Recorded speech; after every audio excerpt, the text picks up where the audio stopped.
मेरा जो online test हुआ था उसमें मेरा 5th रैंक आया था। एंड जो फाइनल्स का जो इंटरव्यू का बाद जो फाइनल्स मेरिट लिस्ट निकली थी उसमें मैं 3rd रैंक पे था। वाह, इससे हम ये समझ पा रहे हैं कि टॉप 5 में कहीं ना कहीं यश थे, मतलब रिटर्न में भी और इंटरव्यू में भी। इंटरव्यू तो ऑन द स्पॉट ही पता चलता है डिफिकल्टी है क्या उसकी।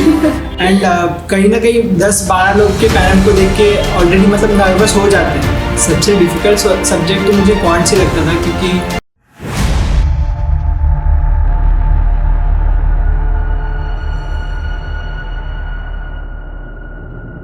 Jai Hind everyone, welcome back to the new episode of Decoding Success with Saima.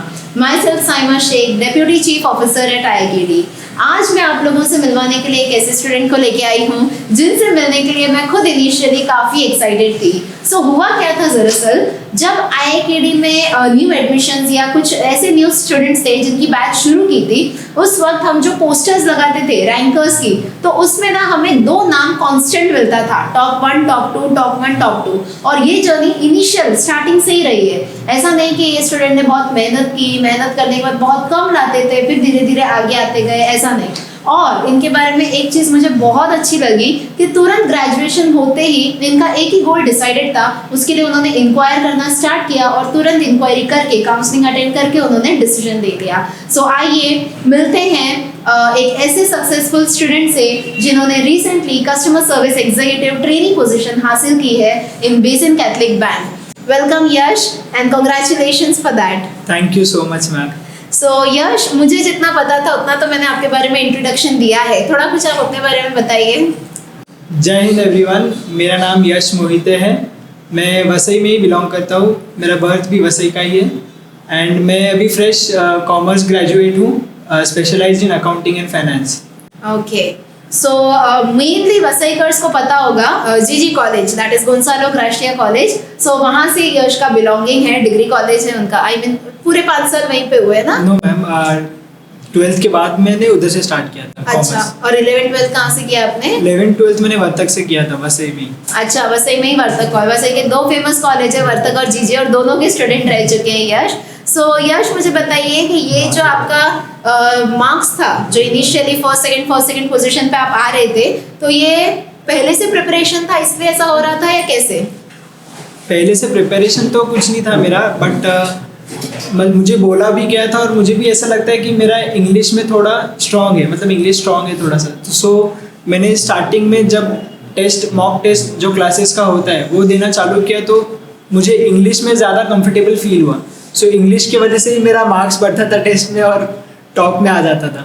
Nice nice, मतलब पहले से अगर इंग्लिश में आप कंफर्टेबल हो, और एक्चुअली इंग्लिश मेरा अच्छा था ये भी कब पता चलता है ना, जब आप कॉन्फिडेंट रहते हो। तो बहुत सारे स्टूडेंट ना कॉन्फिडेंट ही नहीं है इंग्लिश को लेके, लेकिन अगर आप इंग्लिश में थोड़े भी बहुत कॉन्फिडेंट हो तो उससे क्या होता है, क्वेश्चंस आप अच्छे से अंडरस्टैंड कर सकते हो, फिर भले वो मैथ्स के वर्ड प्रॉब्लम हो या रीजनिंग के कोई बड़े क्वेश्चंस हो, है ना, और जीए भी आपके लिए आसान हो जाता है इस वजह से। सो आपका ड्रीम क्या था जब आप स्कूल में थे या जब आप एकेडमिक्स जर्नी चल रही थी आपकी, तब आपका ड्रीम क्या था?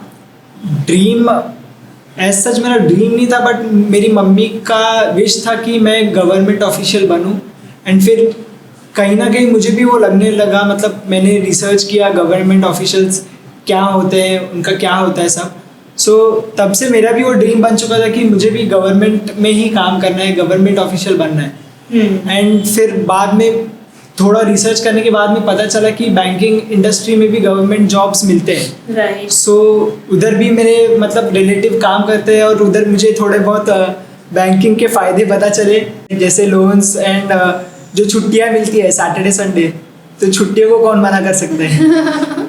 सो इसलिए मैंने बैंकिंग डिसाइड किया था और मेरा वही ड्रीम था कि गवर्नमेंट बैंक में किसी काम करना है एक हायर पोस्ट पे। ओके, सो ये आपका ड्रीम था और इसकी वजह से आपने रिसर्च किया एंड देन आपने रिसर्च किया, तो और भी चीज़ें रिसर्च की होगी और भी इंस्टीट्यूट रिसर्च किए होंगे, है ना?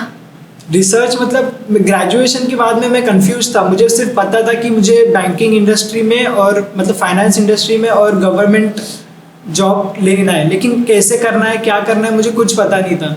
सो मैं बहुत कंफ्यूज था। मेरा ग्रेजुएशन का रिजल्ट आया तब, तो मैं घर पे बैठ के वही सोच रहा था और मम्मी पापा को पूछ रहा था। तो मम्मी पापा मेरे इतने एजुकेटेड नहीं है, SSC किया उन्होंने भी, सो उन्हें भी कुछ आइडिया था नहीं। सो मैं बहुत स्ट्रेस था थोड़ा उस टाइम पे, लेकिन फिर मेरे फ्रेंड ने बताया मुझे कि IIKD नाम का क्लासेस है जो ये सब में काउंसलिंग देता है, एटलीस्ट तू काउंसलिंग अटेंड कर, सो तुझे थोड़ा तो भी आइडिया आ जाएगा। सो मैं काउंसलिंग के लिए आया था IIKD के वसई ब्रांच में, एंड फॉर्चुनेटली जो डायरेक्टर थे तब, मतलब अभी जो डायरेक्टर है श्याम सर, उन्होंने पर्सनली मेरा काउंसलिंग लिया था। सो तभी मतलब जो वो 1.5 घंटे का काउंसलिंग था उसमें मुझे पूरा इन्फॉर्मेशन मिला कि बैंकिंग इंडस्ट्री क्या होता है, बैंकिंग इंडस्ट्री इसका जॉब क्या होता है, उसमें काम क्या होता है, एंड वो कैसे क्वालिफाई कर सकता है कोई, उसके लिए क्या रिक्वायरमेंट्स होते हैं। सो तब मुझे वो सब पता चला, एंड तभी मेरे साथ में मेरे फादर आए थे। सो देन मैंने ऑन द स्पॉट मैंने डिसाइड कर लिया कि हाँ मुझे यहीं से करना है जो करना है, क्योंकि इन्होंने ही मुझे रास्ता दिखाया है। नाइस। सो उसके पहले आप और कहीं पे गए थे इंक्वायरी करने के लिए, मतलब कंफ्यूजन था इंस्टीट्यूट को लेके भी? नहीं, मैंने ऑनलाइन रिसर्च किया था, लेकिन मतलब उतना सेटिस्फैक्टरी लगा नहीं था मुझे। अच्छा, रिव्यूज से या वेबसाइट से? हाँ। Okay, nice. सो हाँ, जैसे यश ने बोला कि श्याम सर खुद यश को मिले थे, मुझे वो दिन आज भी याद है, बिकॉज जैसे आपका रिजल्ट आउट हुआ था, सबके रिजल्ट्स आउट हुए थे, एंड वसई विरार में प्रोबेबली वो जो काउंसलिंग के लिए जाने जाने वाला इंस्टीट्यूट एक ही है, that is Indian Institute of Knowledge and Development. So जैसे ही रिजल्ट आउट होते हैं स्टूडेंट्स का आना शुरू हो जाता है, और उस वक्त आई बिलीव हम 4 से 5 counsellors at a time busy थे, और उस वक्त आप आपके फादर के साथ आए थे। एंड सर ने बोला कि ठीक है मैं इनको अटेंड करता हूँ, एंड देन सर ने बाहर आके बोला था कि कितना डिसेंट लड़का है, इतना सुनता है, क्योंकि फादर के साथ ना लड़का फादर के साथ आए हैं इंक्वायरी के लिए, तो उसी वक्त सर ने बताया था कि काफ़ी डिसेंट, और आई थिंक उसी वक्त आपने रजिस्ट्रेशन फॉर्म के लिए अप्लाई भी किया था। So nice. सो जर्नी आपकी शुरू हुई, शुरू करने के बाद सबसे बड़ी अड़चन कहाँ पे आई, सबसे बड़ा ऑब्स्टेकल क्या फील हुआ? जो मेरा फर्स्ट डे था जब मैं क्लासेस में आया, तो मतलब स्टार्टिंग में ही मेरा first lecture I guess quants का था। लेक्चर चालू होने के पहले थोड़ा सा एक्टिविटी कराते हैं, जिसमें टेबल्स पूछते हैं, नॉर्मल स्क्वायर्स एंड ऑल पूछते हैं। हाँ। ऐसे ही फ्रीली पूछते हैं, बट तभी मुझे उतना कुछ आइडिया था नहीं और इतना पता भी नहीं था। हाँ। सो मैं फर्स्ट टाइम बहुत ब्लैंक हो चुका था, और थोड़ा स्ट्रेस आ गया था कि मतलब मेरे साथ में मेरे बैचमेट्स हैं, उनको ये सब पता है, मुझे नहीं पता है। हाँ। तो वो बहुत डिफ़िकल्ट लग रहा था तब। बट देन सर ने मुझे कंफर्ट किया और मुझे बताया कि तेरा स्टार्ट है, अभी तेरे को अनकंफर्टेबल लगेगा, थोड़ा डिफ़िकल्ट भी लगेगा, बट देन तू धीरे धीरे ट्राई कर, जो मैं बोलूँगा वो कर, जो बाकी के फैकल्टीज बोलेंगे वो कर, तू बाद में इसमें तेरा भी हाथ बैठ जाएगा। सो थोड़ा थोड़ा वही करके अभी थोड़ा कंफर्टेबल हूँ मैं। नाइस। सो यश, कभी आपको ऐसा फील हुआ जर्नी शुरू करने के बाद, जैसे आपके ऑब्स्टिकल्स वगैरह भी आने लगे, तो बस अब डन, अभी छोड़ देता हूँ, या ऐसा कभी लो मोटिवेशन आया तो कैसे डील किया आपने? मोटिवेशन मतलब अभी मेरे सामने ही मोटिवेशन बहुत सारे थे, क्योंकि जो वीकली या मंथली जो क्लासेस के ग्रुप्स पे मतलब मैसेजेस आते थे कि इसका सिलेक्शन इसमें हो गया है, इसका सिलेक्शन इसमें हो गया है। हाँ। एंड फिर जो पर्सनली भी क्लासेस में कभी फिजिकली भी हम लोग आते थे, तो कोई बताता था कि इसका सिलेक्शन इसमें हुआ है एंड ऐसे हुआ है। सो वो बहुत बड़ा मोटिवेशन वर्क करता है, और वो टाइम टू टाइम हमें मिलता ही रहता था डोज की तरह। सो मतलब मोटिवेशन कभी भी इतना भी डाउन नहीं हुआ कि उससे उठना बहुत डिफिकल्ट हुआ। लो मोमेंट्स थे, लेकिन उससे ओवरकम हुआ। Very nice. ओके, और सबसे ज्यादा पुश आपको किस चीज ने किया, सबसे ज्यादा आगे किस चीज के वजह से? सबसे ज़्यादा पुश तो फैमिली के वजह से ही हुआ है, मुझे ऐसा लगता है, क्योंकि मेरे फैमिली वाले ने कभी मुझे फोर्स नहीं किया या कभी बोला नहीं कि तू यही कर, तू इतना ही कर, बट कभी कहीं ना कहीं उनके एक्सपेक्टेशंस हमें पता चल जाते हैं जैसे जैसे हम बड़े होते हैं। एंड मैं अकेला लड़का हूँ मेरे घर में। मेरी दोनों बहनें, एक छोटी एक बड़ी है। सो मतलब एज जैसे जैसे बड़े होते हैं वैसे वैसे थोड़ा थोड़ा रिस्पॉन्सिबिलिटीज आता है, और वैसे वैसे पता चलता है कि हाँ अभी थोड़ा सीरियस होना पड़ेगा लाइफ को लेके, एंड थोड़ा कुछ तो करना ही पड़ेगा। सो वही बड़ा पॉइंट था, मोटिवेशन था। Okay, nice. सो कोई आप स्पेशल टूल या कोई स्पेशल ऐप वगैरह यूज करते थे स्टडीज के लिए, या जितना इंस्टीट्यूट से गाइडेंस मिलता था उतना ही? क्लासेस का ऐप था हमारे IIKD का। सो उसमें मॉक टेस्ट वगैरह बहुत होता था। सो स्टार्टिंग मैंने उससे ही किया था कि मतलब मुझे प्रैक्टिस के लिए पता करना था कि एक्चुअली पेपर होता कैसे है, एंड टेस्ट होता कैसे ऑनलाइन। सो मैंने घर पे वही टाइम पास के लिए मतलब प्रैक्टिस के लिए देना चालू किया था और उसने बहुत हेल्प किया था मेरा। Nice, okay. और सक्सेस के लिए मतलब इस जर्नी में, कॉम्पिटिटिव एग्जाम्स की जर्नी में अगर हमें सक्सेस पाना है तो उसके लिए क्या क्या चीज़ें बहुत इम्पोर्टेंट हैं? पर्सनली मुझे लगता है कि डेडिकेशन बहुत ज़्यादा इंपॉर्टेंट है, क्योंकि हार्ड वर्क कोई भी कर लेगा या स्मार्ट वर्क भी कोई भी कर लेगा, लेकिन डेडिकेटेड जब तक आप नहीं हो तब तक बहुत ज़्यादा डिफिकल्ट हो जाता है कुछ काम करना। अब आप अगर 1 महीना कंटिन्यूसली वो चीज़ कर रहे हो और एक दिन भी गैप हुआ सो उसके बाद दूसरे दिन वही चीज़ वापस करने में बहुत ज़्यादा डिफिकल्टी होती है। और सेम थिंग पढ़ाई का भी है, मतलब 1 महीना पूरा आप कंटिन्यूसली कर रहे हो पढ़ाई एंड फिर 1-2 दिन कुछ फंक्शन वगैरह आ जाता है घर पे, फैमिली फंक्शन, तो उसमें गैप हो जाता है, मतलब टोटली पढ़ाई उस दिन होता ही नहीं है। Right. फिर अगले दिन जब आप बैठते हो तो फिर वो थोड़ा दिमाग को स्ट्रेस देता है कि यार 1 दिन में अपन बहुत कुछ कर सकते थे लेकिन नहीं किया। सो वही बात है। वाह, ओके। एंड जो आपका IIKD में जर्नी रहा है उसमें सबसे बेस्ट या सबसे यादगार मोमेंट कौन सा है? सबसे यादगार मोमेंट तो क्लासेस में जो एक्स्ट्रा करिकुलर एक्टिविटीज़ होती थी, मतलब जो सेल्फ डेवलपमेंट बोल सकते हैं वो होती थी, जैसे कि डिबेट होता था या पब्लिक स्पीकिंग होता था। सो उसमें क्लासेस ने मेगा डिबेट कॉन्टेस्ट अरेंज किया था। सो उसमें मैं ग्रुप का पार्ट था, हमारे वसई 1 के जो बैच का था उसमें का पार्ट था, तो उसमें मुझे बहुत मज़ा आया था एंड मेरा वो फर्स्ट टाइम लाइफ एक्सपीरियंस था, या मतलब डिबेट में मैंने पार्टिसिपेट किया था। सो मेमोरेबल था वो बहुत पॉइंट। और बहुत सारे स्टूडेंट है IIKD में, पता चलता है मतलब बहुत सारे स्टूडेंट दिखते हैं बट इस तरह के एक्टिविटी में जो पार्टिसिपेट करते हैं ना तो वो आउटस्टैंडिंग हो जाते हैं, मतलब ऑफकोर्स क्राउड से थोड़े आप हटके लगते हो। और उस वक्त एक्चुअली पता चला अच्छा यश मोहिते ये है, मतलब मुझे तो उसी वक्त, बिकॉज मैं उस वक्त आपको ज़्यादा समझ पाई जिस तरह से आपने वो डिबेट में किया था। एंड हम जिस एक्टिविटी की बात कर रहे हैं प्रोबेबली आप वो चीज़ भी यूट्यूब पे चेक कर सकते हो। हमने वो पूरा कॉन्टेस्ट जो है यूट्यूब पे अपलोड किया है एंड बहुत बहुत अमेजिंग एक्टिविटी थी जिससे स्टूडेंट्स का बहुत मोरल हाई हुआ है। और सो आपको इंटरव्यू के प्रेपरेशन, सो ये BCCB का जो सिलेक्शन प्रोसेस था ये कैसा था? पहला स्टेप तो यही था कि फॉर्म वगैरह भरना। अभी मेरे जैसे फ्रेशर के लिए मतलब बहुत ज़्यादा डिफिकल्ट होता है कि नोटिफिकेशन आया तो उसके बाद में करना क्या है, क्योंकि हमें कुछ पता ही नहीं होता कि क्या करना है। सो उसमें क्लासेस ने मुझे बहुत हेल्प किया कि नोटिफिकेशन आया तो इस वेबसाइट पे जाके ऐसे फॉर्म भरना है, पूरा डिटेल्ड प्रोसेस उन्होंने मुझे समझाया था। सो डिटेल्ड वो फॉर्म भरने के बाद में ऑनलाइन टेस्ट हुआ था। ऑनलाइन टेस्ट के बाद का जब रिजल्ट आया सो तभी हमें पता चला था कि सिलेक्शन हुआ है। बट क्वालिफाइंग राउंड जो था वो इंटरव्यू राउंड था एंड मतलब बहुत ज़्यादा डिफिकल्ट होता है इंटरव्यू राउंड, क्योंकि पढ़ाई आप कैसे भी कर सकते हो लेकिन इंटरव्यू एट लास्ट आपको ही करना है। क्या करना है कुछ पता नहीं होता है, क्या क्वेश्चंस पूछेंगे सामने वाले कुछ पता नहीं होता है। सो वही बहुत डिफिकल्ट था। एंड BCCB का जो इंटरव्यू था वो मतलब प्रोफेशनली इंटरव्यू देना मेरा सबसे पहला इंटरव्यू था वो। अच्छा। और मैं बहुत नर्वस था, लेकिन जो मॉक मतलब क्लासेस में जब पता चला कि मेल आ गया है इंटरव्यूज़ का, तो उसके बाद में क्लासेस में वर्कशॉप्स अरेंज किया एंड मॉक इंटरव्यू सबका पर्सनली अरेंज किया था, जहाँ श्याम सर और आप ही बैठे थे हमारे इंटरव्यू लेने के लिए। सो तभी थोड़ा सा मुझे आइडिया आया कि हाँ इंटरव्यू में ऐसा होता है एंड ऐसे रिप्लाईज देने हैं, ऐसे आंसर्स करना है, ऐसा फॉर्मली ड्रेस्ड होके जाना है, ऐसे ये सब एटिकेट्स होते हैं। सो वो बहुत बड़ा रोल प्ले किया इंटरव्यू क्रैक करने के लिए।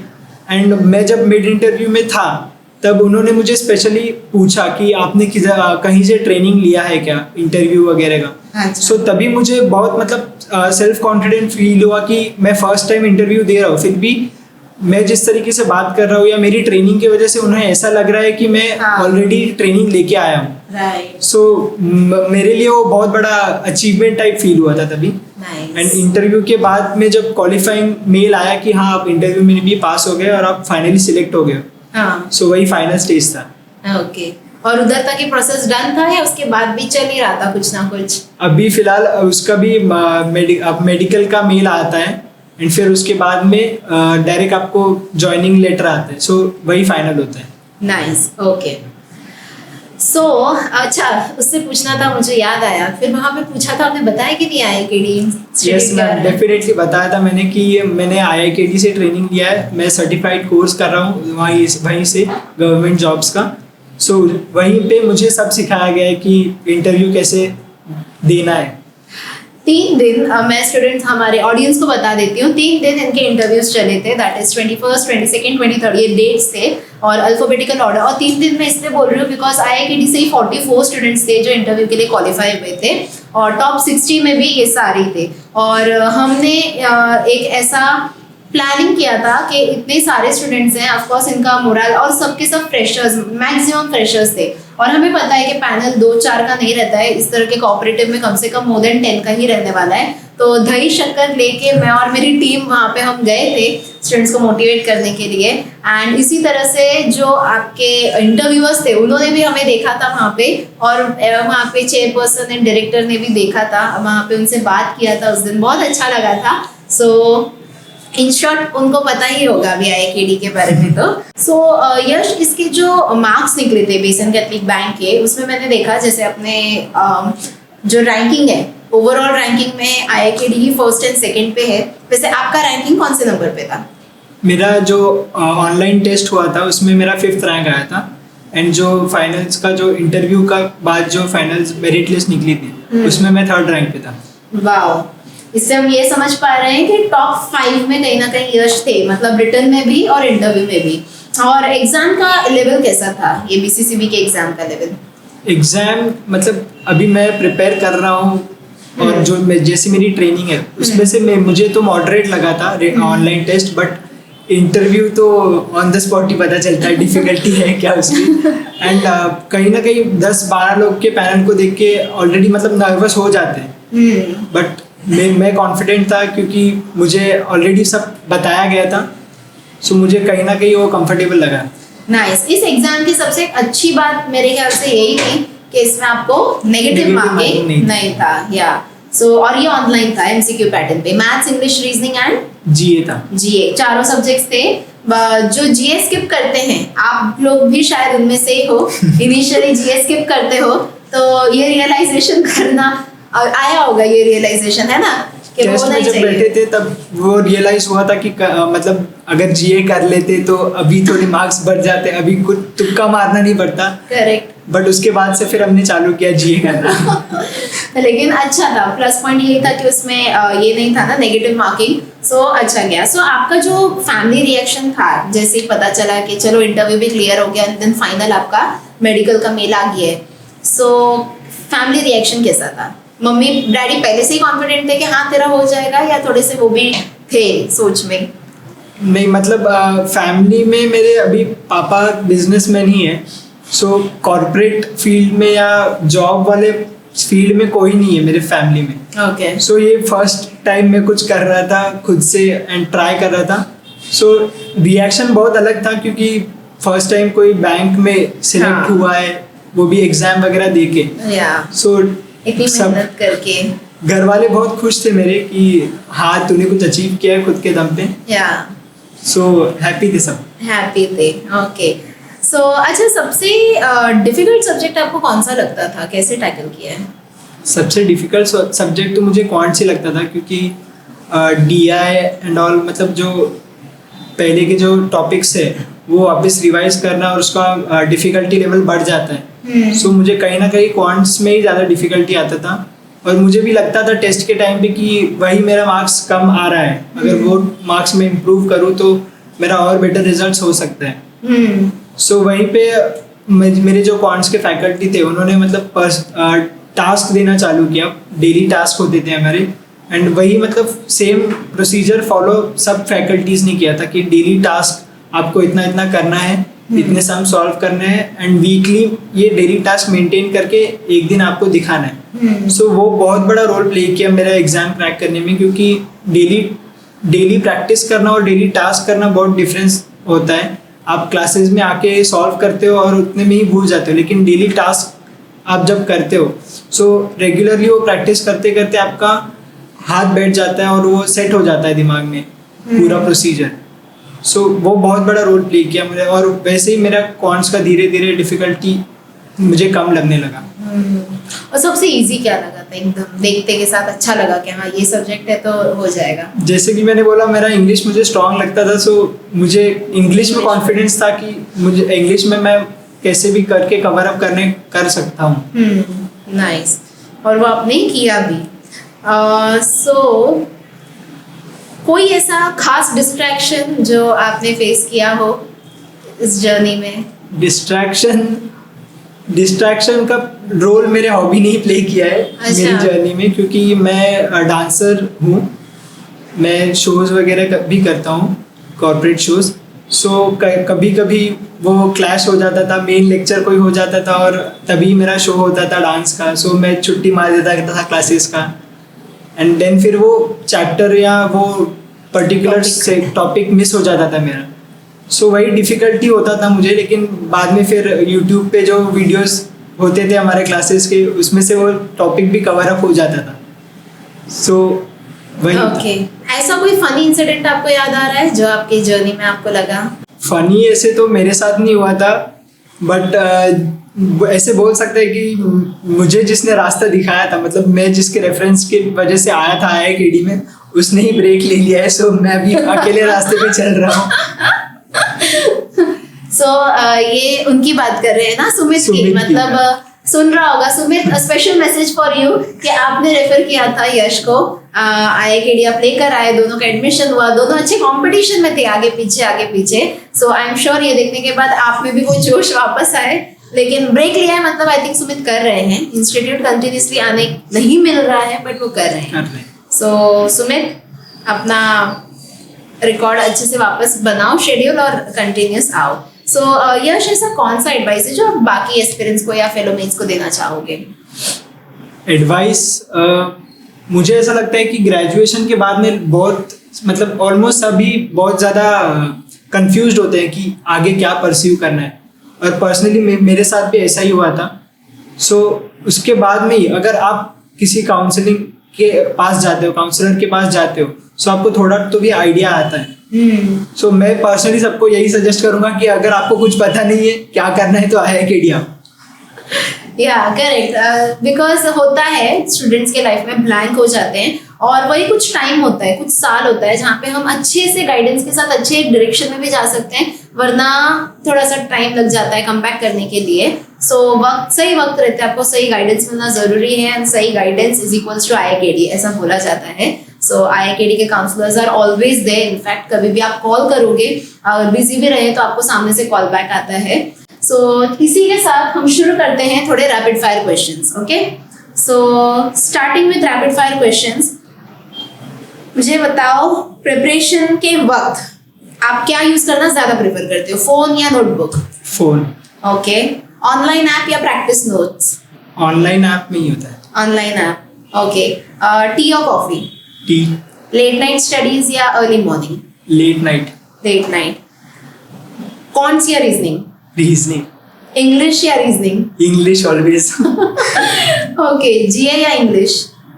English. English is the topmost. Okay. And Instagram या YouTube? Instagram.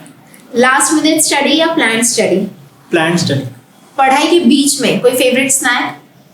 Favorite snack?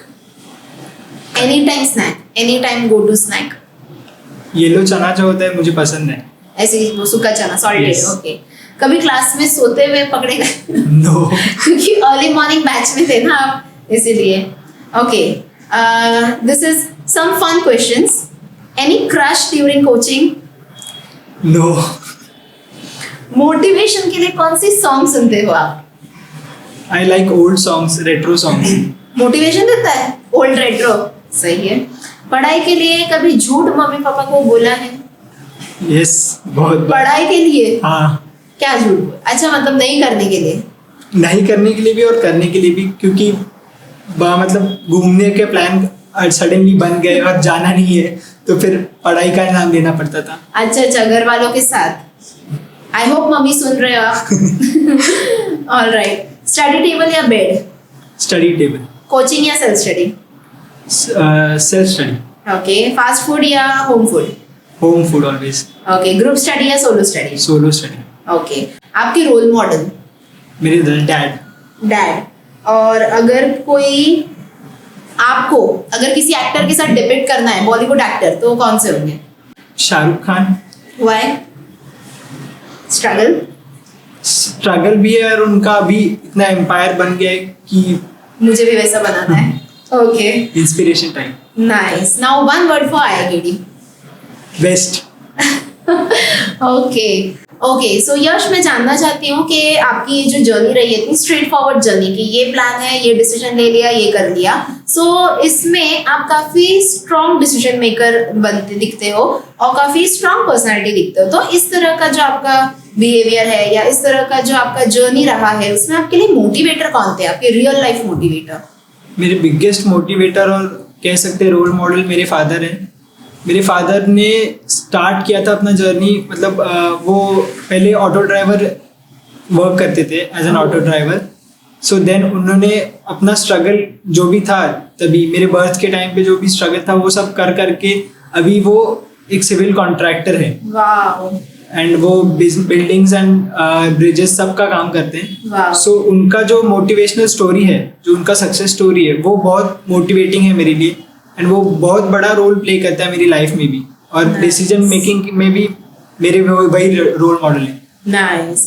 Of course daddies are the real hero, लेकिन यश के डैड से तो अब मैं खुद इंस्पायर हो रही हूँ कि किस तरह से as an auto driver till civil contractor इनकी जर्नी रही है। Very nice and very inspiring to listen. इससे मुझे ये भी समझ में आता है कि पेरेंट्स को देख के ही बच्चा ग्रो होता है और उन्हीं को देख के वो मोटिवेट होता है। पेरेंट्स का सपोर्ट करना बहुत जरूरी है। अक्सर मैं देखती हूँ कि सन क्लोजेस्ट होते हैं मम्मीज के, लेकिन यश के केस में अगेन मैंने थोड़ा सा ये देख के अच्छा लगा कि ये अपने डैड के भी काफी क्लोज है और डैड भी उसी तरह से इनको अपने क्लोज आने देते हैं या रखते हैं। सो बहुत अच्छा लगा ये देख के। सो बहुत जल्द हम आपके डैड से भी मिलेंगे। So that's it for today guys.